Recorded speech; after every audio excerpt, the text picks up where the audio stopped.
तो फ्रेंड्स, फिर से आपके अपने यूट्यूब चैनल झलको स्टडी पर आपका हार्दिक स्वागत है। आज अपन पढ़ने वाले हैं राजस्थान के प्रतीक चिन्ह और बिल्कुल सिंपल वे में अपन पढ़ेंगे। बहुत ही शॉर्ट मैटर और बहुत ही शानदार और सफिशियंट इसमें लिखा हुआ है। और ये पढ़ने के बाद यानी राजस्थान के प्रतीक चिन्ह से हमारा कोई भी क्वेश्चन है वो गलत नहीं होगा। तो हम स्टार्ट करते हैं राजस्थान के प्रतीक चिन्ह। सर्वप्रथम अपन बात करें तो राजस्थान की नॉर्मल जो जानकारी है वो दे रखी है, पहले हम वो देखेंगे और फिर इसके बाद में अपन राजस्थान के जो प्रतीक चिन्ह है उनसे जिस प्रकार क्वेश्चन पूछे जाते हैं वो भी अपन देखेंगे। तो सर्वप्रथम दे रखी है राजस्थान की राजधानी जो कि जयपुर है। राजस्थान दिवस कब मनाया जाता है? 23 मार्च को मनाया जाता है। राजस्थान का राज्य पशु चिंकारा है और ऊंट को भी घोषित कर दिया गया है 2014 से, ये भी आप याद रखेंगे। राजस्थान का राज्य पक्षी गोडाउन है। राजस्थान का राज्य वृक्ष खेजड़ी है। राजस्थान का राज्य पुष्प पूछा जाए तो रोहिड़े का फूल है। राजस्थान का राज्य वाद्य यंत्र अलगोजा है। राजस्थान का राज्य गीत केसरिया बालम आओनी पधारो म्हारे देश, ये राजस्थान का राज्य गीत है। और राजस्थान का राज्य नृत्य पूछा जाए वो घूमर है। राजस्थान का राज्य खेल यदि पूछा जाए तो बास्केटबॉल है। राजस्थान का राज्य खेल कौन सा है? बास्केटबॉल, जिसे 1948 में मुख्यमंत्री जगन्नाथ पहाड़िया ने बास्केटबॉल को राजस्थान का राज्य खेल घोषित किया था 1948 में। किसने? जगन्नाथ पहाड़िया ने। सर्वप्रथम अपन प्रतीक चिन्ह के रूप में सर्वप्रथम अपन पढ़ने वाले हैं खेजड़ी को। खेजड़ी जिन्हें आप जांटी भी बोला आम भाषा में, खेजड़ी। खेजड़ी का वानस्पतिक नाम क्या है? प्रोसोपिस सिनेरिया। खेजड़ी वृक्ष का वानस्पतिक नाम क्या है? प्रोसोपिस सिनेरिया। उपनाम की अपन चर्चा करें तो खेजड़ी को किन किन नामों से जाना जाता है? राजस्थान का गौरव कहा जाता है। समी वृक्ष, इसको ग्रंथों में समी वृक्ष कहते हैं। खेजड़ी को राजस्थान का गौरव कहा जाता है और ग्रंथों में खेजड़ी को समी वृक्ष कहते हैं। इसे आम भाषा में जांटी, सीमलो और सीमलो बोलते हैं इसे राजस्थानी भाषा में। राजस्थानी भाषा में इसे क्या बोलते हैं? सीमलो बोलते हैं। ग्रंथों में याद रखेंगे समी कहा जाता है, राजस्थान का गौरव कहा जाता है और राजस्थानी भाषा में इसे सीमलो कहते हैं। राजस्थान का कल्प वृक्ष कहा जाता है और थार का कल्प वृक्ष भी कहा जाता है। खेजड़ी को सिंधी में छोकड़ा कहते हैं। सिंधी भाषा में खेजड़ी को क्या कहते हैं? सिंधी में छोकड़ा। पंजाबी व हरियाणा में जांटी कहा जाता है। खेजड़ी को पंजाबी व हरियाणा में जांटी कहा जाता है। राजस्थान में सर्वाधिक खेजड़ी वाला जिला यदि पूछा जाए तो वो नागौर है और सर्वाधिक खेजड़ी वाला क्षेत्र यदि पूछा जाए तो वो शेखावाटी है। खेजड़ी के फूल निमझर या मिर्जर कहलाते हैं। फिर से देखो, हम पढ़ रहे हैं राजस्थान के प्रतीक चिन्ह और सर्वप्रथम पढ़ रहे हैं खेजड़ी वृक्ष। खेजड़ी का वानस्पतिक नाम प्रोसोपिस सिनेरिया है। खेजड़ी के उपनाम क्या क्या हैं? राजस्थान का गौरव कहा जाता है, सम्मी वृक्ष इसको ग्रंथों में कहते हैं, जांटी इसे आम भाषा में कहते हैं और सीमलो इसे राजस्थानी भाषा में कहते हैं। राजस्थान का कल्प वृक्ष कहा जाता है और थार का कल्प वृक्ष भी खेजड़ी को कहा जाता है। सिंधी में खेजड़ी को छोकड़ा कहते हैं। पंजाबी व हरियाणी में इसे जांटी कहा जाता है। राजस्थान में सर्वाधिक खेजड़ी वाला जिला यदि पूछा जाता है तो नागौर है और सर्वाधिक खेजड़ी वाला क्षेत्र पूछा जाए तो वो शेखावाटी है। खेजड़ी के फूल निमजर या मिर्जर कहलाते हैं और खेजड़ी की जो पत्तियां होती हैं वो लूम कहलाती है। खेजड़ी की पत्तियां क्या कहलाती है? लूम कहलाती है। खेजड़ी की जो पत्तियां हैं उसे हम क्या कहते हैं? लूंग कहते हैं। लूम या लूंग कहते हैं। खेजड़ी का जो हरा फल होता है उसे सांगरी कहते हैं। क्या कहते हैं? सांगरी। और सांगरी को सुखा करके जो फल तैयार होता है उसे खोखा कहते हैं। क्या कहते हैं? खोखा, जो कि ग्रीष्म ऋतु में लगते हैं लेकिन अब धीरे धीरे लुप्त होते जा रहे हैं। सांगरी भी नहीं लगती और खोखा भी कहीं देखने को नहीं मिलता। आगे वाली पीढ़ियां पूछेंगी कि सांगरी होती क्या है, क्योंकि धीरे धीरे विलुप्त हो रही हैं। तो पत्तियां, जो खेजड़ी की पत्तियां होती हैं उनको लूंग कहते हैं, हरा फल होता है उसको सांगरी कहते हैं, और सूखा जो फल होता है उसे खोखा कहते हैं। ग्रीष्म ऋतु में ये लगते हैं। खेजड़ी को सर्वाधिक नुकसान पहुंचाने वाला जो कीड़ा है वो है सिलेस्ट्रना, और एक कवक और होता है वो है गाइकोट्रमा। इसको आप याद रखेंगे। खेजड़ी को सर्वाधिक नुकसान पहुंचाने वाला कीड़ा कौन सा है? सिलेस्ट्रना। और कवक पूछा जाए तो गाइकोट्रमा। अगला पॉइंट है अपना, खेजड़ी की पूजा दशहरे पर होती है। खेजड़ी का पूजन शीतला माता के प्रतीक के रूप में भी किया जाता है, और गोगा जी के और जो लोक देवता केसरिया कुंवर हैं इनके थान भी खेजड़ी के वृक्ष के नीचे होते हैं। तो खेजड़ी की पूजा दशहरे पर की जाती है, और खेजड़ी का पूजन शीतला माता के प्रतीक के रूप में भी किया जाता है। लोक देवता गोगा जी, केसरिया कुंवर जी और झुंझार जी का थान खेजड़ी वृक्ष के नीचे होता है। यानी लोक देवता गोगा जी का, केसरिया कुंवर जी का और झुंझार जी का जो थान होता है वो खेजड़ी वृक्ष के नीचे होता है। खेजड़ी परमार व तोमर वंश का आराध्य वृक्ष है। इसको आप याद रखेंगे। खेजड़ी वृक्ष परमार व तोमर जो होते हैं, तोमर वंश, खेजड़ी वृक्ष परमार व तोमर वंश का आराध्य वृक्ष है। राज्य वृक्ष का दर्जा, खेजड़ी को राज्य वृक्ष का दर्जा कब दिया गया? खेजड़ी को 31 अक्टूबर 1983 को, याद रखेंगे, 31 अक्टूबर 1983 को राजस्थान का राज्य वृक्ष घोषित किया गया था। खेजड़ी परमार व तोमर वंश का आराध्य वृक्ष है। राज्य वृक्ष का दर्जा खेजड़ी को 31 अक्टूबर 1983 को दिया गया था।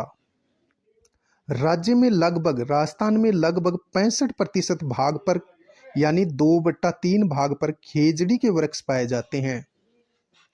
5 जून 1988 को, इसको आप इंपॉर्टेंट मानेंगे, 5 जून 1988 को खेजड़ी वृक्ष पर 60 पैसे का डाक टिकट जारी किया गया था। 5 जून 1988 को खेजड़ी वृक्ष पर 60 पैसे की डाक टिकट जारी की गई थी। कब? 5 जून 1988 को। थार शोभा, केंद्रीय शुष्क बागवानी संस्था बीकानेर। केंद्रीय शुष्क बागवानी संस्थान कहाँ स्थित है? बीकानेर में। थार शोभा केंद्रीय शुष्क बागवानी संस्थान बीकानेर द्वारा विकसित खेजड़ी की एक कांटे रहित किस्म होती है। यानी एक खेजड़ी का दूसरा एक खेजड़ी का पौधा होता है, यानी पेड़ होता है खेजड़ी का दूसरा, उसके कांटे नहीं होते, तो वो तैयार किया है किसने? केंद्रीय शुष्क बागवानी संस्था बीकानेर ने, के द्वारा विकसित खेजड़ी का एक कांटे रहित किस्म का पेड़ है। ऑपरेशन खेजड़ा कार्यक्रम कब चलाया गया? 1991 में खेजड़ी वृक्ष को बचाने हेतु ऑपरेशन खेजड़ा अभियान चलाया गया। कब? 1991 में। आगे अपन चर्चा करें तो खेजड़ी वृक्ष, खेजड़ी वृक्ष को चिपको आंदोलन का प्रेरणा स्रोत माना जाता है। खेजड़ी वृक्ष को चिपको आंदोलन का प्रेरणा स्रोत माना जाता है। सुंदरलाल बहुगुणा द्वारा उत्तराखंड में 1973 में टिहरी बांध को लेकर चिपको आंदोलन चलाया था। रामासनी, 1604 ईस्वी में जोधपुर में रामासनी गांव में 2 विश्नोई महिलाओं यानी कर्मा व गोरा ने खेजड़ी पेड़ों की रक्षार्थ गांव के चौक में बलिदान दिया था। रामासनी की एक घटना है 1604 ईस्वी में।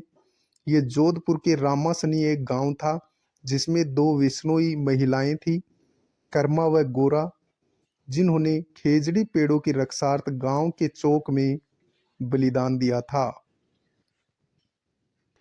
अगला अपन पढ़ते हैं पोलावास मेड़ता नागौर।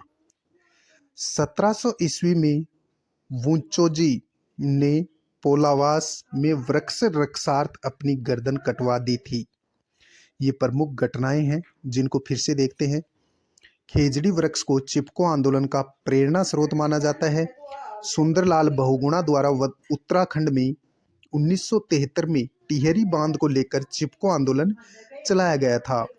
रामासनी एक गांव है जोधपुर का, जिसमें 1604 ईस्वी में जोधपुर में रामासनी गांव में दो विश्नोई महिलाओं कर्मा व गोरा ने खेजड़ी पेड़ों की रक्षार्थ गांव के चौक में बलिदान दिया था।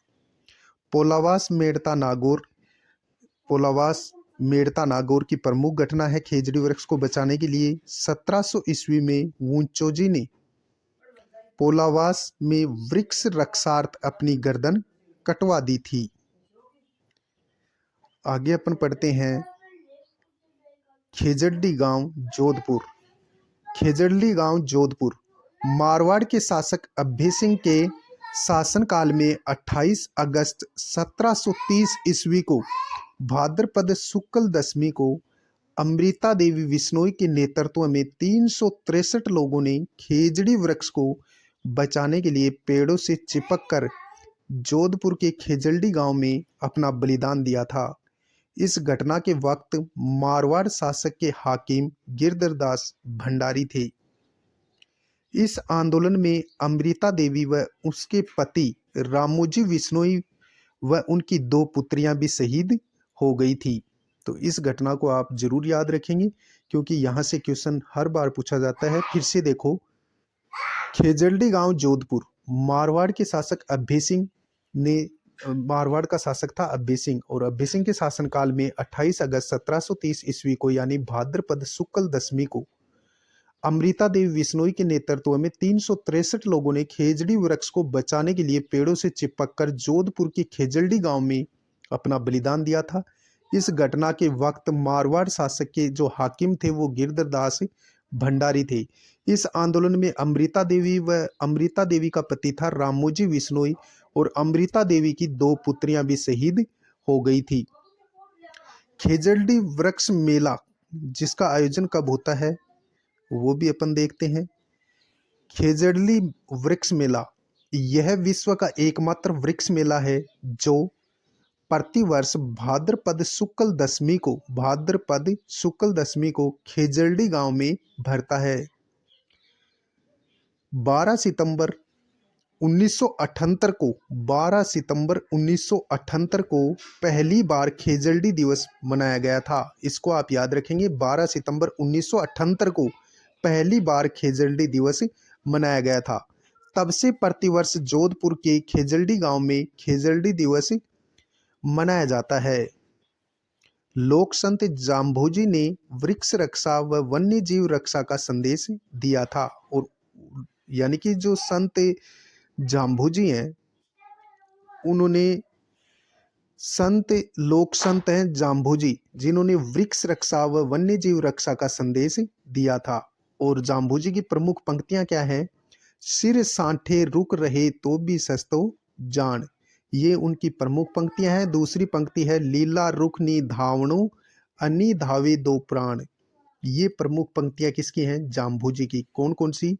सिर सांठे रुख रहे यानी कि सिर कट जाने के बाद भी पेड़ यदि बच जाता है तो भी सस्तो जान, तो भी हमें सस्ता जानना चाहिए कि यदि सिर अपना बलिदान देने के बाद भी आप वृक्ष को बचाते हैं तो भी सस्ता बलिदान है आपका।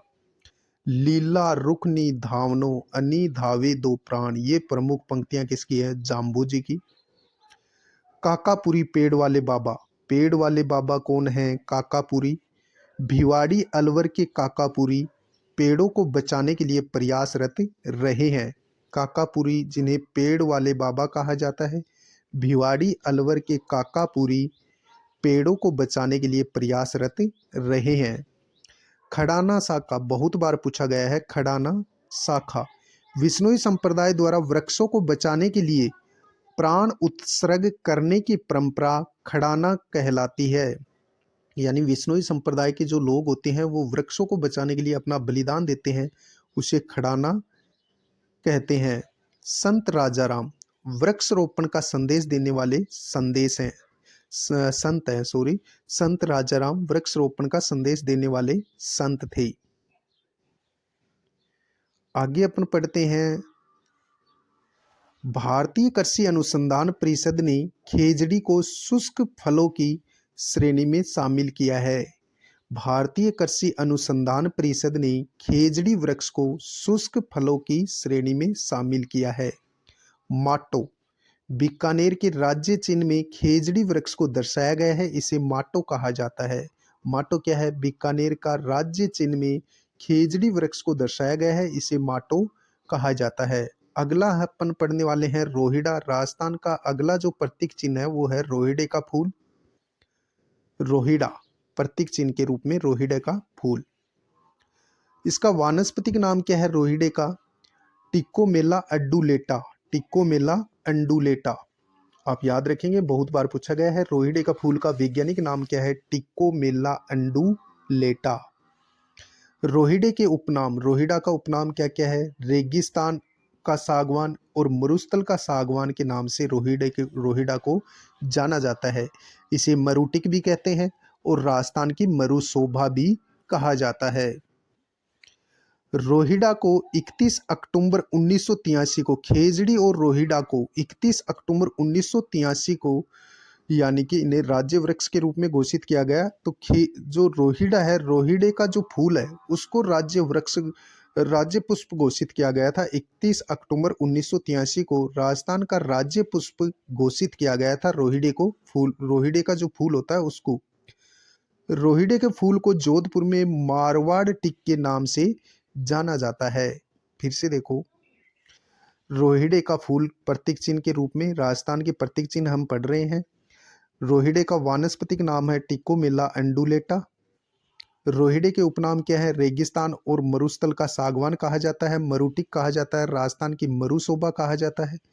रोहिड़ा को 31 अक्टूबर 1983 को राजस्थान का राज्य पुष्प घोषित किया गया। रोहिड़े के फूल को जोधपुर में मारवाड़ टिक के नाम से जाना जाता है। रोहिड़े की लकड़ी से फर्नीचर बनता है। रोहिड़ा पश्चिमी राजस्थान में सर्वाधिक पाया जाता है। जरवील नामक चूहे से रोहिड़ा वृक्ष को सर्वाधिक नुकसान पहुंचा है। जरवील नामक एक चूहा होता है जो रोहिड़े की वृक्ष की जड़ों को काट देता है, तो इसको आप याद रखेंगे, जरवील नामक चूहा होता है। जिला और शुभंकर की अपन चर्चा करें तो गंगानगर का जो शुभंकर है वो चिंकारा है और जैसलमेर का शुभंकर कौन सा है? गोडाउन पक्षी। अब अपन पढ़ने वाले हैं राजस्थान के प्रतीक चिन्ह के रूप में अगला हमारा जो है वो है चिंकारा। चिंकारा का वैज्ञानिक नाम है गजेला बनेटी। गजेला बनेटी वैज्ञानिक नाम क्या है चिंकारा का? गजेला बनेटी। यह एंटीलोप प्रजाति का स्तनपायी जानवर है। 22 मई 1981 को इसे राजस्थान का राज्य पशु घोषित किया गया था। किसे? चिंकारा को। राजस्थान का राज्य पशु क्या है? चिंकारा। वैज्ञानिक नाम क्या है? गजेला बनेटी। यह एंटीलोप प्रजाति यानी धीरे धीरे लुप्त हो रहा है और यह स्तनपायी जानवर है। 22 मई 1981 को इसे राजस्थान का राज्य पशु घोषित किया गया था। राष्ट्रीय मरु उद्यान व नाहरगढ़ अभ्यारण्य में चिंकारा काफी संख्या में विचरण करते हैं। कहाँ कहाँ? राष्ट्रीय मरु उद्यान जैसलमेर और नाहरगढ़ अभ्यारण्य में चिंकारा काफी संख्या में विचरण करते हैं। अगला राज्य प्रतीक के रूप में अपन पढ़ने वाले हैं गोडावन। राजस्थान का राज्य पक्षी गोडावन है। गोडावन का वैज्ञानिक नाम है क्रायोटिस नाइग्री सेप्स। थोड़ा याद करने में दिक्कत रहेगा लेकिन बार बार पढ़ोगे तो याद हो जाएगा। गोडावन का वैज्ञानिक नाम है क्रायोटिस नाइग्री सेप्स। उपनाम गोडाउन के क्या क्या हैं? सोहन चिड़िया, गुंधनमेर, हुंकना, ग्रेट इंडियन बर्ड्स भी कहा जाता है, माल मोरडी इसे अजमेर में कहा जाता है। गोडाउन का वैज्ञानिक नाम क्रायोटिस नाइग्रीसेप्स है। उपनाम पूछे जाएं गोडाउन के तो सोहन चिड़िया है, गुंधनमेर है, हुंकना, ग्रेट इंडियन बर्ड्स के नाम से भी गोडाउन को जाना जाता है। माल मोरडी गोडाउन को अजमेर में कहा जाता है माल मोरडी। 1981 में इसे राजस्थान का राज्य पक्षी घोषित किया गया। गोडावण को 1981 में राजस्थान का राज्य पक्षी घोषित किया गया। 1 नवंबर 1980 को गोडाउन पर 2 यानी कि 2.5 पैसे का डाक टिकट जारी किया गया। 1 नवंबर 1980 को गोडाउन पर 2 रुपये 30 पैसे का डाक टिकट जारी किया गया। 1 नवंबर 1980 को गोडाउन पर 2 रुपये 30 पैसे का डाक टिकट जारी किया गया था। राजस्थान में गोडाउन मुख्यतः मरु उद्यान जैसलमेर में, सौंकलिया अजमेर में और सोरसन बारा में पाया जाता है। गोडाउन सेवन घास में अंडे देता है। गोडाउन कहाँ कहाँ पाया जाता है? मरु उद्यान जैसलमेर में, सौंकलिया अजमेर में, सोरसन बारा में पाया जाता है। गोडाउन सेवन में सेवन घास होता है, उसमें अंडे देता है। गोडाउन का जो प्रिय भोजन होता है वो तारामीरा होता है। कौन सा होता है? तारामीरा। आगे अपन पढ़ते हैं। वर्तमान में पूरे विश्व में लगभग 200 गोडाउन बचे हैं। मात्र पूरे विश्व में 200 गोडाउन बचे हैं, जिनमें से 90% से अधिक राजस्थान में पाए जाते हैं। प्रोजेक्ट ग्रेट इंडियन ब्रेड्स ये क्यों चलाया गया था और कब चलाया गया? 5 जून 2013 को प्रोजेक्ट ग्रेट इंडियन ब्रेड्स 5 जून 2013 को गोडावण के संरक्षण के लिए राष्ट्रीय मरु उद्यान में इस प्रोजेक्ट को लॉन्च किया गया। यानी गोडाउन पक्षी को बचाने के लिए प्रोजेक्ट चलाया गया था ग्रेट इंडियन ब्रेड्स। कब? 5 जून 2013 को। प्रोजेक्ट ब्रेड्स लॉन्च करने वाला राजस्थान देश का पहला राज्य है। और ये जो प्रोजेक्ट लॉन्च करने वाला यानी पक्षियों को बचाने के लिए जो प्रोजेक्ट लॉन्च करने वाला है, राजस्थान देश का पहला राज्य है। गोडाउन के संरक्षण हेतु भारत सरकार, भारतीय वन्य जीव संस्थान व राज्य सरकार के बीच त्रिपक्षीय करार के तहत जैसलमेर के सम क्षेत्र में गोडाउन कृत्रिम प्रजनन केंद्र बनाया गया है। गोडाउन के संरक्षण हेतु भारत सरकार एवं भारतीय वन्य जीव संस्थान व राज्य सरकार के बीच त्रिपक्षीय करार के तहत जैसलमेर में सम क्षेत्र में गोडाउन कृत्रिम प्रजनन सेंटर बनाया गया है। रामदेवरा में भी ग्रेट इंडियन बर्ड्स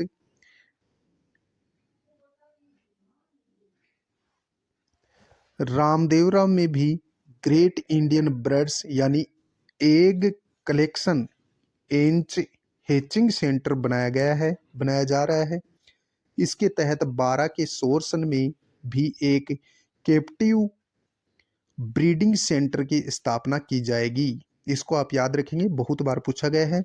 रामदेवरा में भी great Indian birds egg collection and hatching centre बनाया जा रहा है। इसके तहत 12 के सोरसन में भी एक कैप्टिव ब्रीडिंग सेंटर की स्थापना की जाएगी। गोडाउन की संख्या घटने के कारण क्या है? गोडाउन उड़ने वाले पक्षियों में सबसे भारी है, इसलिए ज्यादा ऊंचाई पर नहीं उड़ सकता। उड़ते समय हाई टेंशन बिजली के तारों व पवन चक्कियों में उलझकर मर जाता है। मादा गोडाउन एक बार में एक ही अंडा देती है और वो भी बिना घोंसले के जमीन पर अंडे देती है, जो कृषि कार्यों के दौरान या जंगली कुत्तों द्वारा नष्ट कर दिया जाता है। गोडाउन प्रवासी पक्षियों की संरक्षण सूची में शामिल। संयुक्त राष्ट्र पर्यावरण कार्यक्रम के तहत गांधीनगर गुजरात में 15 से 22 फरवरी 2020 को आयोजित 13वें कोप शिखर सम्मेलन में एशियाई हाथी, गोडाउन और बंगाल फ्लोरिकन को विलुप्त हो रहे जीवों की अंतर्राष्ट्रीय सूची प्रवासी प्रजातियों के संरक्षण में शामिल किया गया है। फिर से देखो, गोडाउन प्रवासी पक्षियों की संरक्षण सूची में शामिल किया गया है। कब? संयुक्त राष्ट्र पर्यावरण कार्यक्रम के तहत गांधीनगर गुजरात में ये आयोजन हुआ था। संयुक्त राष्ट्र पर्यावरण कार्यक्रम गांधीनगर गुजरात में 15 से 22 फरवरी 2020 को आयोजित हुआ था। 13वें कोप शिखर सम्मेलन में एशियाई हाथी, गोडाउन और बंगाल फ्लोरिकन को विलुप्त हो रहे जीवों की अंतर्राष्ट्रीय सूची प्रवासी प्रजातियों के संरक्षण में शामिल किया गया। अगला राज्य के प्रतीक चिन्ह के रूप में हम पढ़ने वाले हैं ऊंट को। ऊंट ऊंट को मरुस्थल का जहाज कहा जाता है। ऊंट को मरुस्थल का जहाज कहा जाता है। ऊंट को पशुधन की श्रेणी में राज्य पशु का दर्जा 16 सितंबर 2014 को अधिसूचना जारी कर दिया गया। राजस्थान में पाई जाने वाली ऊंट की प्रमुख नस्लें कौन कौन सी हैं? गोमठ, जो कि फलोदी जोधपुर में पाया जाता है, सवारी की दृष्टि से ऊंट की सर्वश्रेष्ठ नस्ल है। फिर से देखो, हम पढ़ रहे हैं ऊंट को। ऊंट को मरुस्थल का जहाज कहा जाता है। ऊंट को पशुधन की श्रेणी में राज्य पशु का दर्जा 16 सितंबर 2014 को अधिसूचना जारी कर दिया गया और सही रूप से इसको दर्जा मिला था 30 जून 2014 को। याद रखेंगे आप, 30 जून 2014 को। राजस्थान में पाई जाने वाली ऊंट की प्रमुख नस्लें गोमठ, जो कि फलोदी जोधपुर में पाया जाता है। सवारी की दृष्टि से ऊंट की सर्वश्रेष्ठ नस्ल पूछी जाए तो कौन सी है? गोमठ, जो कि फलोदी जोधपुर में पाया जाता है। दूसरा है बीकानेरी ऊंट। यह नस्ल बोझा ढोने व हल जोतने के लिए प्रसिद्ध है। कौन सी? बीकानेरी ऊंट है, ये बोझ ढोने के लिए व हल जोतने के लिए काम आता है।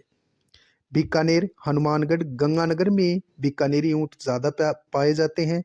राजस्थान में कुल संख्या में 50% ऊंट बीकानेरी नस्ल के हैं, यानी सर्वाधिक ऊंट बीकानेरी नस्ल के पाए जाते हैं राजस्थान में 50%। अगला ऊंट है नाचना ऊंट, जो कि जैसलमेर में पाया जाता है। यह ऊंटों की सर्वश्रेष्ठ नस्ल है। यह नस्ल अपनी सुंदरता के लिए प्रसिद्ध है, यानी सबसे सुंदर जो नस्ल का ऊंट होता है वो नाचना नस्ल का होता है, जो जैसलमेर में पाया जाता है। बीएसएफ में इसी नस्ल का प्रयोग करते हैं और बीएसएफ यानी भारतीय सेना के जो जवान हैं वो नाचना ऊंट ही अपने पास रखते हैं। अगला है जैसलमेरी ऊंट। यह ऊंट मरुस्थल में तेज दौड़ने के लिए प्रसिद्ध है।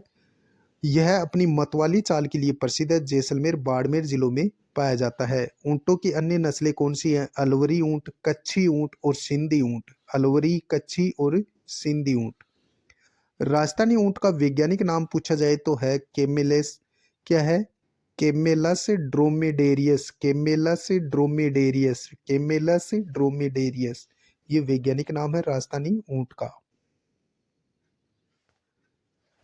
ऊंट के आभूषण, श्रृंगार के आभूषण क्या क्या हैं? गोरबंद ऊंट के गले का आभूषण है। परचनी पूंछ का आभूषण है। गोडिया टांगों का आभूषण है। तंग पेट का आभूषण है। मोरखा मुंह का आभूषण है। काठी पिलान पीठ पर रखा जाने वाला ऊंट के ये आभूषण है। कौन कौन से?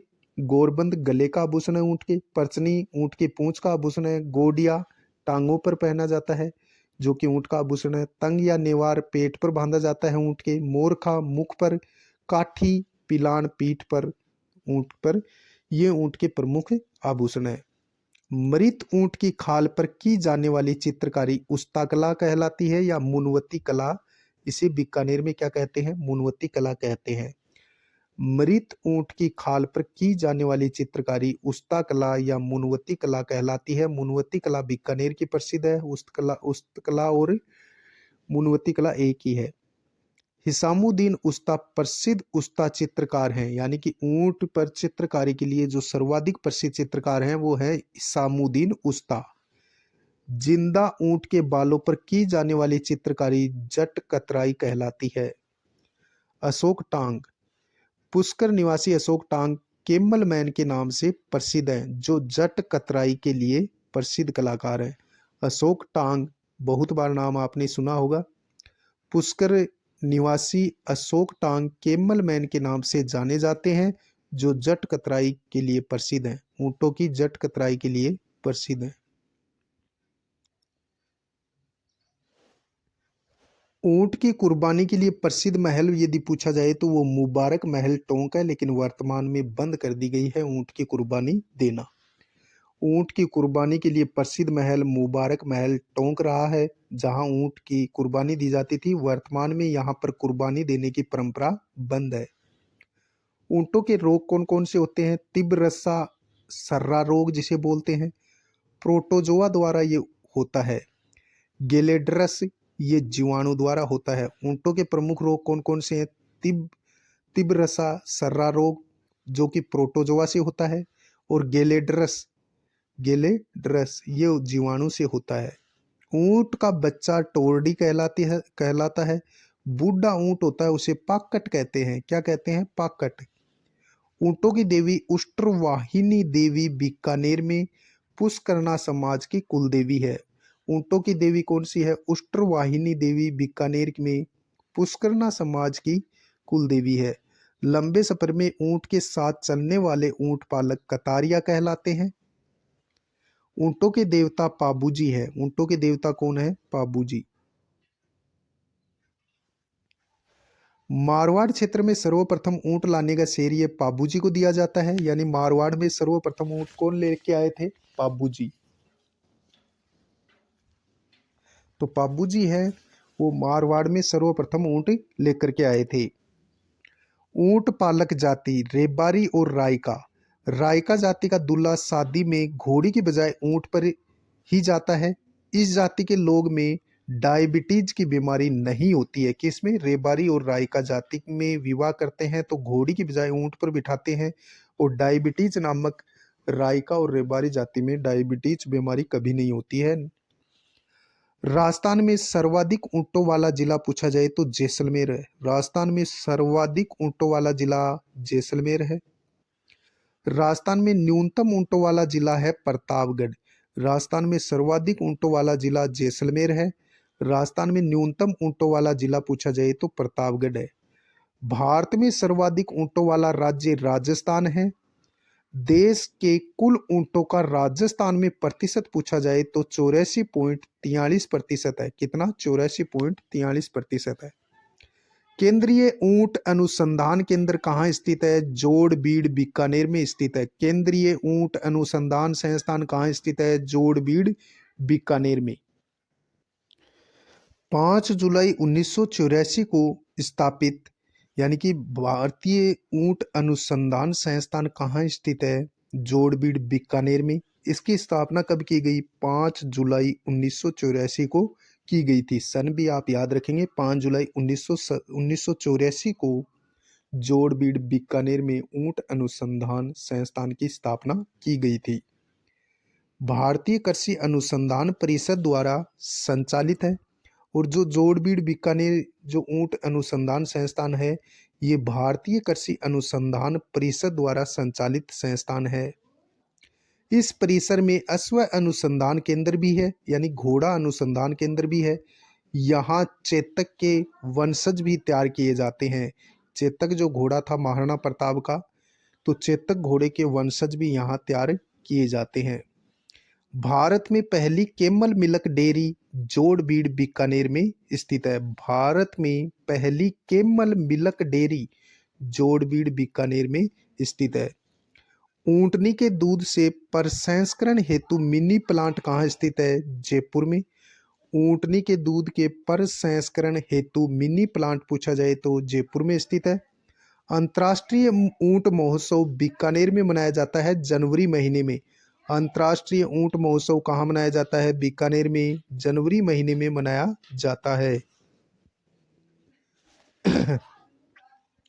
28वां अंतर्राष्ट्रीय ऊंट महोत्सव 6 से 8 मार्च 2022 में मनाया गया। 2021 का महोत्सव कोरोना के कारण निरस्त कर दिया गया था, और अभी यानी कि मनाया जाता है ये।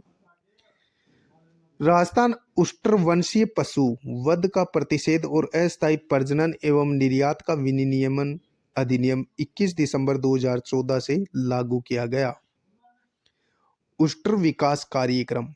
राज्य में ऊंटों की घटती संख्या को रोकने के लिए 2 अक्टूबर 2016 से यह योजना लागू की गई। इसमें ऊंटनी के ब्याने पर उत्पन्न नर या मादा बच्चे की आयु अनुरूप कुल 10,000 रुपये की आर्थिक सहायता दी जाती है। उष्ट्र विकास कार्यक्रम यानी कि ऊंटों की संख्या घटती जा रही है, तो उसको रोकने के लिए ये चलाया गया 2 अक्टूबर 2016 को। इसमें यानी कि ऊंटनी के ब्याने पर यानी कि ऊंटनी जब बच्चा देती है तब उसको मालिक को 10,000 रुपये दिए जाते हैं आर्थिक सहायता के रूप में। कब कब? जन्म के बाद 1 माह होने पर। यदि बच्चा ऊंटनी का बच्चा 1 माह का हो गया तो किसान को यानी ऊंट पालक को मिलेंगे 3,000 रुपये। 9 महीने का होने पर फिर मिलेंगे 3,000 रुपये, हो गए 6,000। फिर 18 माह का होने पर यानी कि जो ऊँटनी का बच्चा 18 माह का हो जाएगा तो 4000 और मिल जाएंगे। तो इस प्रकार 10,000 की राशि दी जाती है। ऊंट संरक्षण एवं विकास नीति, राजस्थान सरकार ने बजट 2022 में इसे लागू किया जाना प्रस्तावित किया है। और अपना अंतिम पढ़ेंगे राज्य गीत। राज्य गीत, राजस्थान का राज्य गीत केसरिया बालम आओनी पधारो म्हारे देश को मुख्यतः मांड गायकी में गाया जाता है। इसमें विदेश गए पति को आने का संदेश दिया जाता है। इसमें पति की प्रतीक्षा करती एक नारी की विरह व्यथा है। यह एक रजवाड़ी गीत है। इस गीत को उदयपुर की मांड गायिका मांगी बाई आर्य ने प्रथम बार गाया था। इस गीत को अंतर्राष्ट्रीय स्तर पर ख्याति बीकानेर की मांड गायिका अल्लाह जिलाबाई ने दिलवाई थी। सर्वप्रथम किसने गाया था? मांगी बाई उदयपुर की थी, उसने गाया था। और इसको ख्याति प्राप्त करवाने के लिए यानी कि केसरिया बालम आओनी पधारो म्हारे देश, बीकानेर की मांड गायिका अल्लाह जिलाबाई ने इसे ख्याति दिलवाई थी। आगे अपन पढ़ेंगे घूमर नृत्य। राजस्थान का प्रतीक चिन्ह के रूप में घूमर नृत्य को हम पढ़ेंगे। यह राजस्थान का राज्य नृत्य है। इसे राजस्थान के नृत्यों की आत्मा, लोक नृत्यों का सिरमौर, रजवाड़ी लोक नृत्य कहा जाता है। घूमर को राजस्थान की आत्मा भी कहा जाता है, नृत्यों का सिरमौर कहा जाता है, रजवाड़ी लोक नृत्य भी इसे कहा जाता है। यह नृत्य शुभ अवसरों पर व पर्वों पर महिलाओं द्वारा किया जाता है। यह नृत्य गणगौर के अवसर पर सर्वाधिक किया जाता है। इसमें मत्थर गति से चक्कर काटते हुए गोल गोल घूमते हुए नृत्य किया जाता है।